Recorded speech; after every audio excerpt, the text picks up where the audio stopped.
Hi everybody, मैं हूँ विदुषी। आप देख रहे हो legal rabbit. Indian contract act का पार्ट 2 आज हम पढ़ रहे हैं। सीबीएसई के क्लास 12 स्टूडेंट्स के लिए ये प्लेलिस्ट रेलेवेंट है। आप लोगों ने जिन्होंने भी लीगल स्टडीज के लिए ऑप्ट किया है, हमारे लीगल रैबिट की ऑनलाइन और ऑफलाइन क्लासेस रेगुलर बैचेस चल रहे हैं। If you wish to you can enrol for those batches. Description में कॉन्टैक्ट नंबर दिया हुआ है। चलो let's get started with Indian contract Act part 2।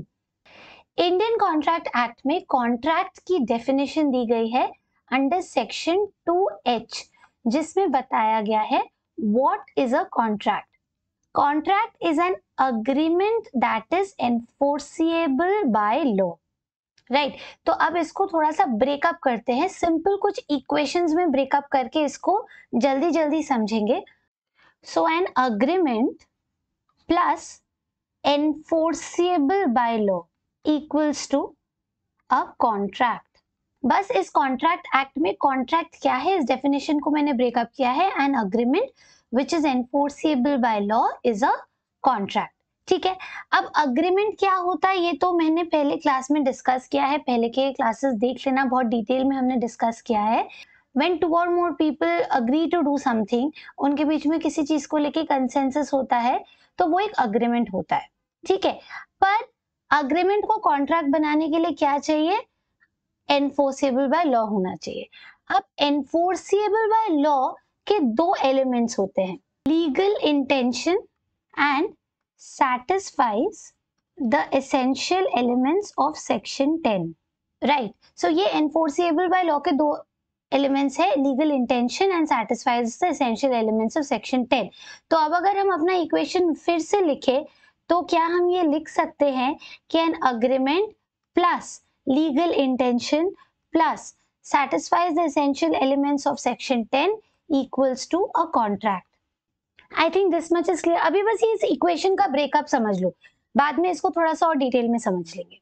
ठीक है, what is the equation that we have got? हमारा इक्वेशन क्या है? Agreement plus enforceable by law equals to a contract.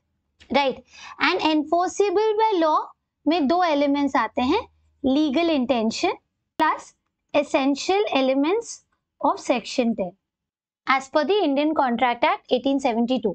अब देखो, लीगल इंटेंशन को मैंने बहुत डिटेल में पार्ट 1 में डिस्कस किया है, एक बार उसको देख लेना। But just in a nutshell, legal intention क्या होता है? जब दो पार्टीज कोई अग्रीमेंट कर रहे हैं तो उस अग्रीमेंट को करते वक्त उनका क्या ये इंटेंशन था कि वो एक लीगली बाइंडिंग रिलेशनशिप में एंटर कर रहे हैं। क्या उस अग्रीमेंट से कुछ लीगल राइट्स प्लस कुछ लीगल ऑब्लिगेशंस अराइज करने वाले हैं? इसका एक बहुत सिंपल सा एग्जांपल है, मैंने अपना घर किसी को रेंट पे दिया है, तो हम दोनों के बीच में एक रेंटल अग्रीमेंट हुआ। मैं लैंडलॉर्ड हूँ, वो मेरा टेनेंट है, महीने महीने पे वो मुझे इतना रेंट पे करने वाला है और कुछ उसके राइट्स है, वहां रह सकता है, वो प्रॉपर्टी को एंजॉय कर सकता है। अगर उसको घर कभी छोड़ना है तो उसे मुझे इतने दिन इतने महीने का नोटिस पीरियड देना होगा। जब तक कि वो रह रहा है, that person has certain possessory rights over that property. ठीक है, तो ये सब क्या है? एक लीगली बाइंडिंग रिलेशनशिप है और इस अग्रीमेंट से कुछ लीगल राइट्स, कुछ लीगल ऑब्लिगेशंस अराइज कर रहे हैं। पर मैंने अगर मेरी फ्रेंड को बोला कि तुम इस सिटी में आ रही हो, अरे मेरा घर तो यही है, तुम 10 दिन के लिए मेरे साथ यहाँ पर रह जाओ, तो इस सिचुएशन में ये एक सोशल अग्रीमेंट है।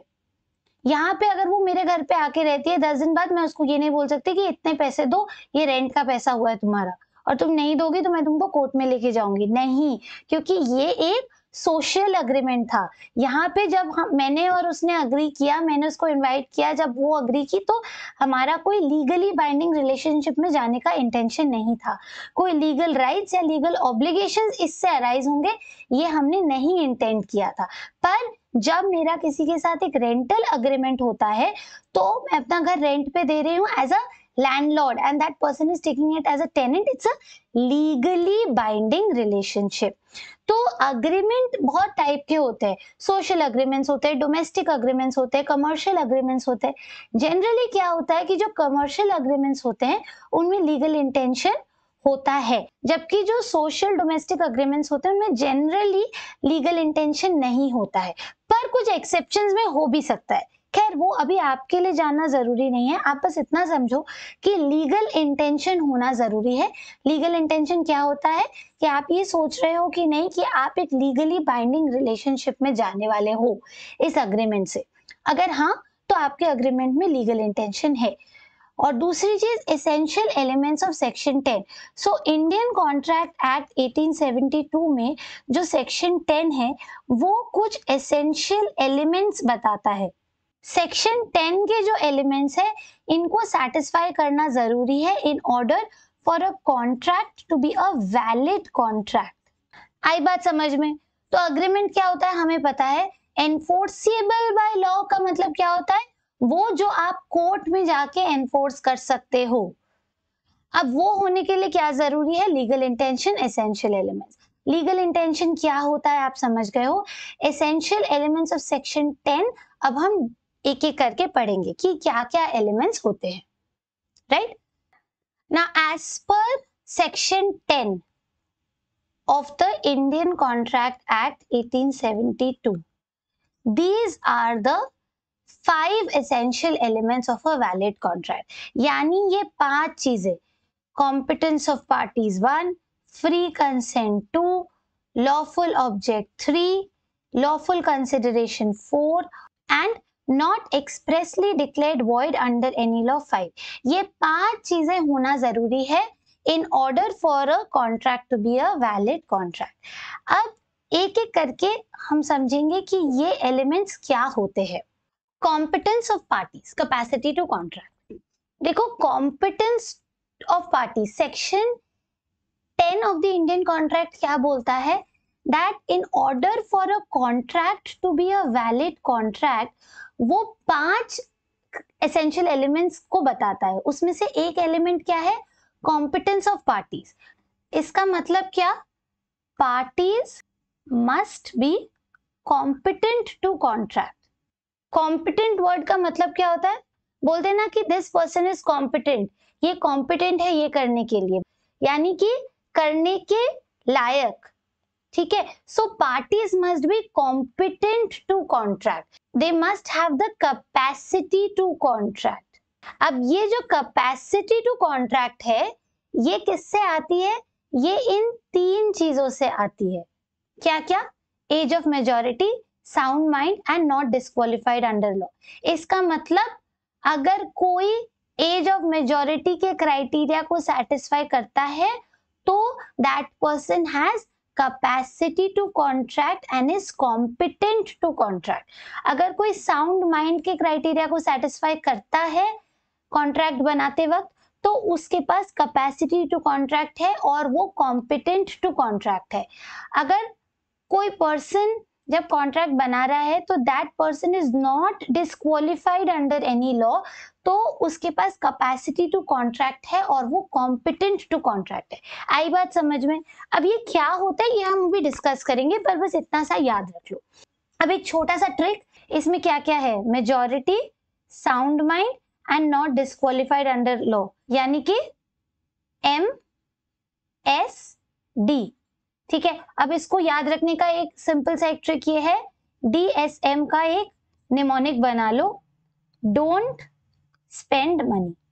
तो डोंट स्पेंड मनी याद रखोगे तो DSM याद हो जाएगा। तो डिस्क्वालिफाइड से not disqualified under law, S से साउंड माइंड, M से मेजॉरिटी। ठीक, चलो अब सबसे पहले कॉम्पिटेंस में जो हमने DSM डिस्कस किया था उसमें सबसे पहले हम M को डिस्कस करते हैं, विच टॉक्स अबाउट मेजॉरिटी। अब सबको पता है कि मेजॉरिटी मतलब it comes from being a major. So Indian laws में when are you considered to be a major, आपको मेजर तब समझा जाता है जब आप 18 इयर्स एंड अबव होते हो। तो as per the Indian Majority Act of 1875 आपको 18 इयर्स या 18 इयर्स से ज्यादा होना पड़ेगा in order to be a major. यानी कि एक कॉन्ट्रैक्ट माइनर के साथ नहीं हो सकता। In order for a contract to be a valid contract, वो कॉन्ट्रैक्ट मेजर के साथ ही होना चाहिए, माइनर के साथ नहीं हो सकता। अब फोर्थकमिंग लेक्चर्स में हम डिस्कस करेंगे माइनर्स के कॉन्ट्रैक्ट के बारे में, तब कुछ एक्सेप्शंस भी होते हैं पर वो बाद में डिस्कस करेंगे। अभी बेसिकली क्या है कि अगर कोई 18 इयर्स से कम है तो then that person is not competent to contract, उस पर्सन के पास कैपेसिटी टू कॉन्ट्रैक्ट नहीं है अगर वो लेस देन 18 है तो। This much is clear. So आपको मेजर होना पड़ेगा अगर आपको कॉन्ट्रैक्ट करना है सबसे पहले। दूसरी बात क्या कि आपको साउंड माइंड का होना पड़ेगा, DSM। So majority, sound mind and disqualified, not disqualified under any law. So M से हमने डिस्कस किया मेजॉरिटी मेजर, S से हम डिस्कस करेंगे साउंड माइंड। साउंड माइंड का होना मतलब बीइंग सेन। सेन मतलब क्या होता है कि जिसका दिमाग सही है, जिसको मेंटल कोई प्रॉब्लम नहीं है, मेंटल कोई इलनेस नहीं है। इसका मतलब क्या कि आप कॉन्ट्रैक्ट में जाते वक्त when you are signing a contract तब आप इनसेन नहीं हो सकते, आप पागल नहीं हो सकते, आपकी कोई मेंटल इलनेस नहीं हो सकती। So you can not be insane while entering into a contract. ये प्रोविजन क्यों बनाया गया है? अगर मेरा नेबर है, उसको कोई मेंटल इलनेस है और मैं जाके उसको बोलती हूँ कि ये तुम्हारे प्रॉपर्टी पेपर्स है, इन पे साइन कर दो। अब उसको उस टाइम पे एक मेंटल इलनेस है, उसको समझ में नहीं आ रहा है कि क्या हो रहा है, उसको मेंटल प्रॉब्लम है, वो उस सिचुएशन में प्रॉपर्टी पेपर साइन कर देता है और उस प्रॉपर्टी पेपर में क्या लिखा रहता है कि उसकी सारी प्रॉपर्टी मेरी हो गई। अब क्या होगा? अब देखो, जब आप कोई कॉन्ट्रैक्ट कर रहे हो तो आपको पता होना चाहिए कि वो कॉन्ट्रैक्ट क्या है और आपके पास वो मेंटल एबिलिटी होनी चाहिए कि आप एक रैशनल जजमेंट ले सको उस कॉन्ट्रैक्ट के बारे में। तो मैं अपने नेबर के पास जाके उससे प्रॉपर्टी के पेपर्स उसके घर के ही साइन करवा लेती हूँ। पहली बात तो क्या वो इस मेंटल स्टेट में है कि वो समझ सके कि ये कॉन्ट्रैक्ट क्या है, कि उसकी प्रॉपर्टी से रिलेटेड ये कॉन्ट्रैक्ट है। दूसरी बात, क्या वो इस मेंटल स्टेट में है कि वो एक रैशनल जजमेंट मतलब रीजनेबल जजमेंट, लॉजिकल जजमेंट, एक नॉर्मल पर्सन की तरह रीजनेबल जजमेंट ले सकता है। क्या एक्चुअली वो अपनी घर की सारी प्रॉपर्टी मेरे नाम कर देना चाहता है?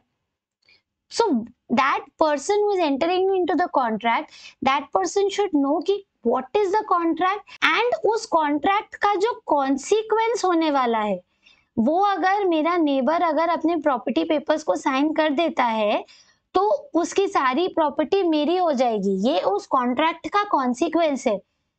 तो क्या वो रैशनल जजमेंट ले पा रहा है about the consequence of the contract? क्या वो एक्चुअली ये करना चाहता है कि वो अपनी सारी प्रॉपर्टी मुझे दे दे? So first of all, you have to see that in order to be of sound mind, they have to be capable of understanding the contract. Number 1 क्या हो गया? Understanding the contract. And number 2 क्या हो गया? Forming a rational judgment as to its effect upon their interests. यानी कि जो भी ये कॉन्ट्रैक्ट कर रहा है वो क्या इस दिमागी स्थिति में है कि वो उस कॉन्ट्रैक्ट को लेके एक रीजनेबल जजमेंट पे आ सके कि भाई इस कॉन्ट्रैक्ट को अगर मैं साइन कर दूंगा तो मेरे इंटरेस्ट कैसे अफेक्ट होने वाले? क्या वो इस रैशनल जजमेंट लेने की दिमागी हालत में है? अगर ये दोनों है तो वो साउंड माइंड का है, और अगर ये दोनों नहीं है तो वो इनसेन है, साउंड माइंड का नहीं है। और इनसैनिटी की स्टेट में, if you are in a state of insanity, तो आप कॉन्ट्रैक्ट में नहीं एंटर कर सकते। You can not be insane while entering into a contract. This much is clear. Person A है, इस पर्सन ए को एपिलेप्सी है। अब एपिलेप्सी में क्या होता है? फिट्स आते हैं बीच बीच में। अब पर्सन ए क्या कभी भी कॉन्ट्रैक्ट नहीं कर सकता किसी के साथ? पर्सन ए कॉन्ट्रैक्ट कर सकता है। पर्सन ए तब कॉन्ट्रैक्ट कर सकता है जब उसको एपिलेप्सी का फिट नहीं आया हुआ हो। सोचो कि 2 महीने वो एकदम फिट स्टेट में था, हेल्दी स्टेट में था। इस टाइम पे वो कॉन्ट्रैक्ट समझ भी पा रहा है और कॉन्ट्रैक्ट को लेके एक रैशनल जजमेंट भी कर पा रहा है कि उसके इंटरेस्ट कैसे अफेक्ट होंगे, तो हाँ, इस टाइम पे वो कॉन्ट्रैक्ट कर सकता है। वो कुछ खरीद सकता है, कुछ बेच सकता है, कोई डील्स कर सकता है, लोन्स ले सकता है, कर सकता है। पर अगर कोई ऐसा फेज है जबकि उसको कोई फिट आया हुआ हो, जब वो इनसेन हो, ठीक है, तो इनसैनिटी के टाइम पे वो कॉन्ट्रैक्ट नहीं कर सकता। पर्सन ए के ये स्टेट्स है, यहाँ पे वो सेन है, इस महीने में भी सेन है, इस महीने में वो इनसेन हो जाता है, उसको फिट्स आते हैं, मेंटल प्रॉब्लम होती है, इस महीने में वो फिर सेन है। सो जब जब वो सेन है, जब जब उसकी मेंटल सैनिटी है, जब जब वो साउंड माइंड का है, ठीक है, साउंड माइंड का जब जब है कि यहाँ पे और यहाँ पे, इस पीरियड में वो साउंड माइंड का है, तो वो कॉन्ट्रैक्ट कर सकता है। लेकिन बीच में 2 महीने वो इनसेन हो जाता है, जब उसके एपिलेप्सी के फिट्स बढ़ जाते हैं, तो इस इनसैनिटी के टाइम पे वो कॉन्ट्रैक्ट नहीं कर सकता, क्योंकि तब वो साउंड माइंड का नहीं है। और साउंड माइंड का क्योंकि वो नहीं है, इसीलिए he is not capable of understanding the contract and he is not capable of forming a rational judgment. This much is clear? ठीक है। अब अगर एक पर्सन है जो इंटॉक्सिकेटेड स्टेट में है, तो वो तो हर समय इंटॉक्सिकेटेड स्टेट में नहीं रहने वाला है।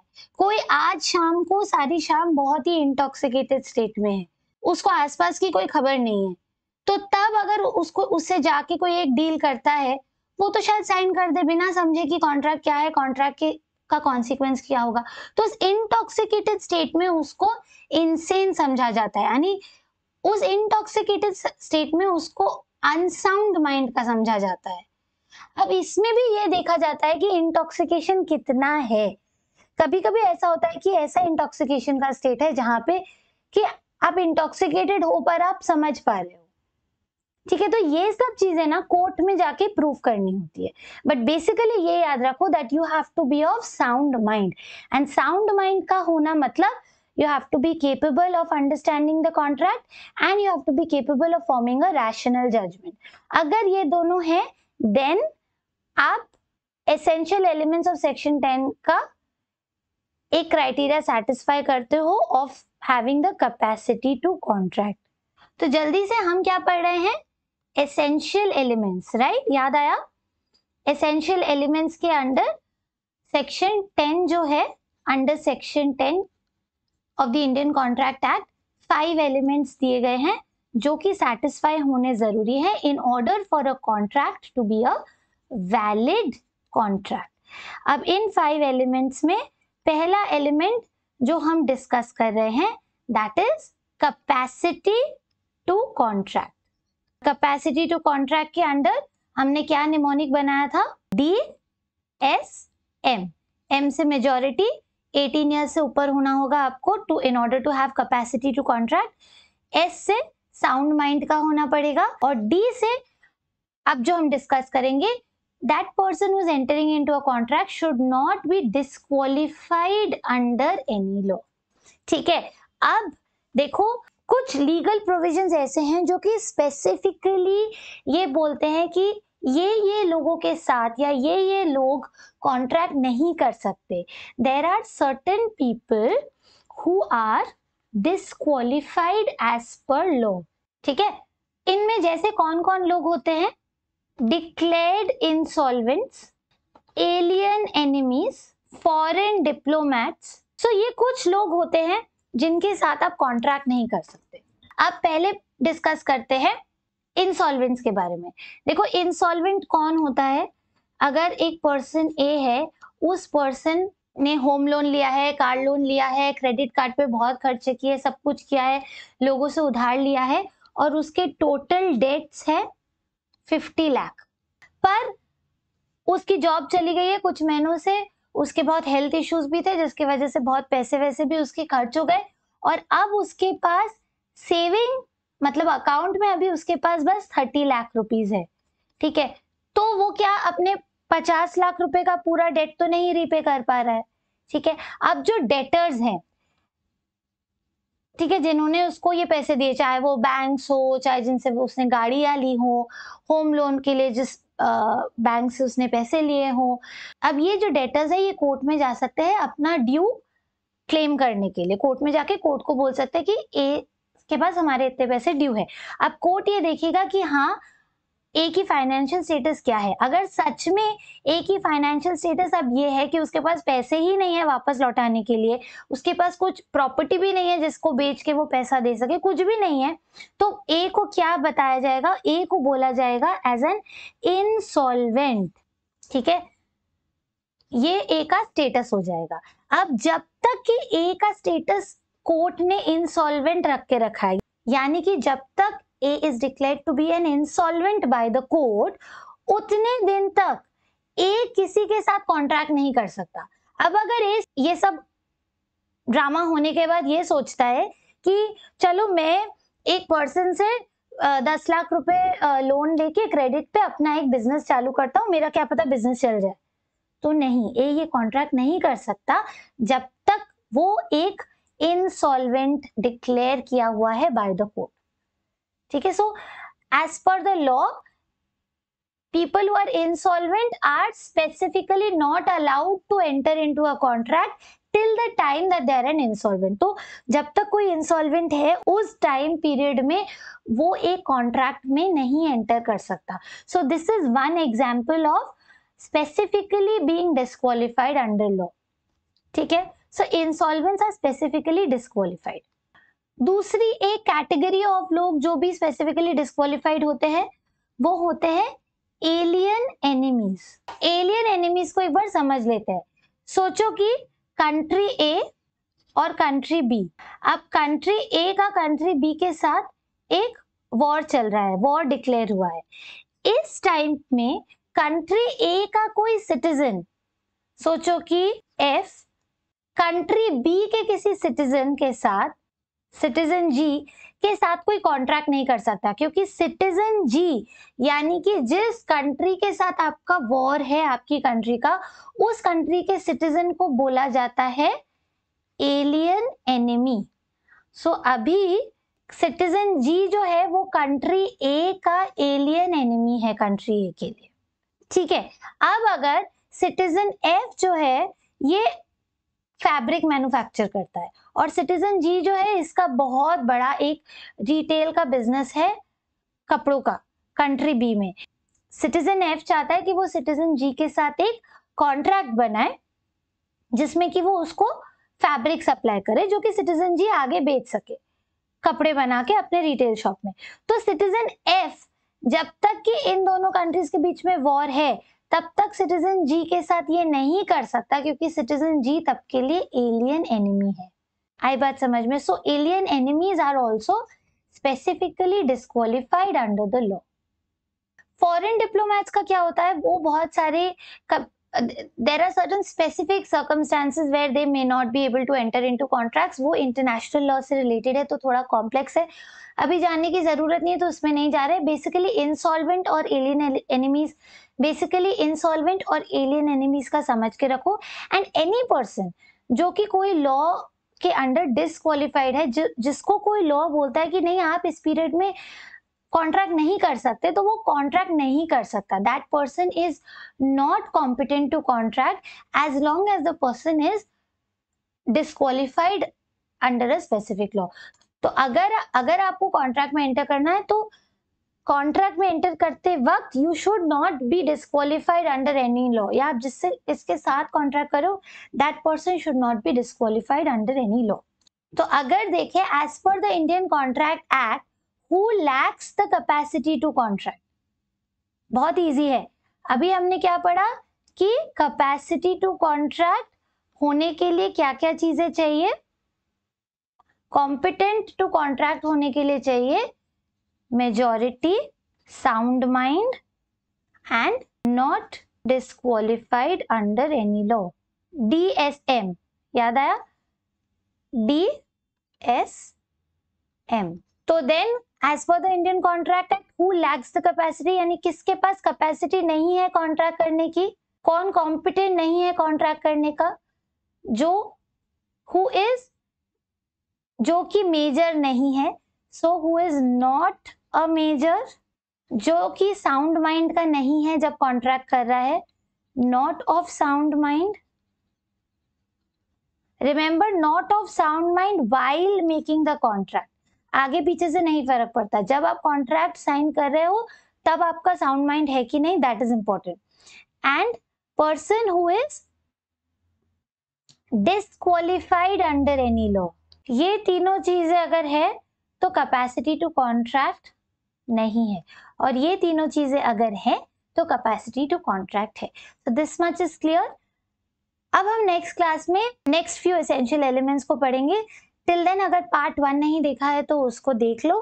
Hope you are following this. कुछ डाउट्स हो तो please feel free to get in touch with me in the comment section. Take care and bye bye.